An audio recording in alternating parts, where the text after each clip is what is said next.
Ethanol निर्मितीवरील निर्बंध रविवारपासून मागे, केंद्रानं इथेनॉल निर्मितीची बंदी उठवली.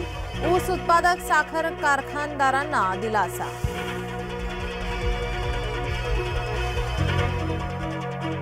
विठ्ठल मंदिरातील विकास आराखड्याच्या कामास प्रत्यक्ष सुरुवात. पहिल्या टप्प्यात 26 कोटी रुपये खर्च होणार. विकास आराखडा 73 कोटी रुपयांचा.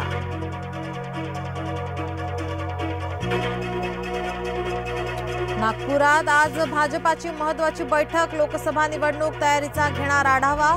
उपमुख्यमंत्री देवेंद्र फडणवीसांसह चंद्रशेखर बावनकुळे मार्गदर्शन करणार. कळंबोलीत आज सुप्रिया गटाचा मेळावा. शरद पवार, जयंत पाटील, अमोल कोल्हे राहणार उपस्थित. वर्ध्यात आज ओबीसी एल्गार सभा. छगन भुजबळांसह ओबीसी नेते राहणार उपस्थित. लोक महाविद्यालयाच्या मैदानावर सभेची जोरदार तयारी.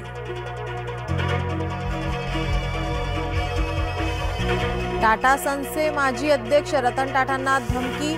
पोलीस नियंत्रण कक्षात टाटांच्या धमकीचा फोन. धमकी देणारा मानसिक रुग्ण.